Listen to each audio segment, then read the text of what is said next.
The learning Zili Nishmas Etta Ahuva Bava Basra Perek Beis Mishna Yomi Ilan Shloimie L'stei Chavera Ilan that is planted near the field of his friend Koitzitz Moli Mardea Al Gabe HaMachrisha.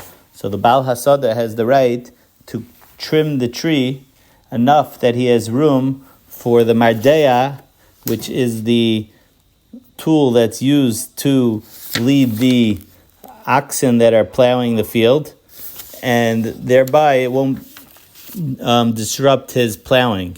Ubecharuv, ubeshikma, which we said has a lot of branches and there's a lot of shade and it's bad for the field, keneged hamashkelis. So then you could make like a straight line above your field. Mashkelis is a string that builders used in order to make a straight line. So they hung the string with like something heavy at the end, and this way it was a straight vertical line, and you could use that as a trimming method to cut the tree. We're going to see soon that this is the Tanakama Shita, that you could be kaitzitz mole mardea, and the Tana at the end of the Mishnah is going to argue. But first the Mishnah says, Beis Hashlachin, if it's a field that needs irrigation, needs a lot of water, then even if it's not a charoiv v'shikma, is also kolilin keneged hamashkelis, you could totally trim it. You don't have to trim only the moli mardei, you could trim even more than that. Abishol, so this is the second sheet in the Mishnah, that kol ilin srak keneged hamashkelis. He argues on the Tanakama that it's not moli mardei, that every tree, because Abishol holds that, Tzveis explains that since it's not such a big hezek for an Elin Srak cutting it down, so therefore you could totally cut it down a straight line, anything that's going over onto your field.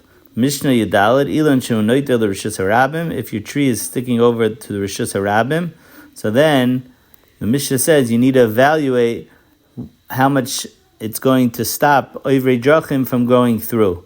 So you're not allowed to cut it completely. We don't say that you could totally cut it completely because it's going to grow back. Rather, you have to make this evaluation. The Gemara says it's benizak and basar umdana azlina. There you go, basar and umdana. So what is that umdana? Tanakama says,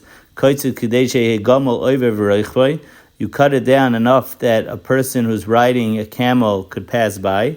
Rabbi Yehuda Omer, and the Gemara explains Rabbi Yehuda saying less than the Tanakama, because he's not worried about the rider. The rider could bend down underneath the branch.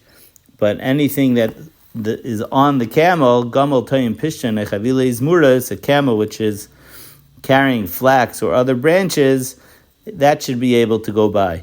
And the third sheet in the Mishnah, Reb Shimon Omer, kol ilun kenegen hamashkeles, he holds, similar to what we said in the last Mishnah, you could totally trim it when it was next to your friend's field. So over here also, you could totally trim the branches when it's near Rishus Harabim, Mimnei Atuma, and the Gemara explains, Mimnei Oyel Hatuma, because there's going to be something underneath the tree, and a person's going to walk by also underneath the tree, and he's going to become Tameh without realizing.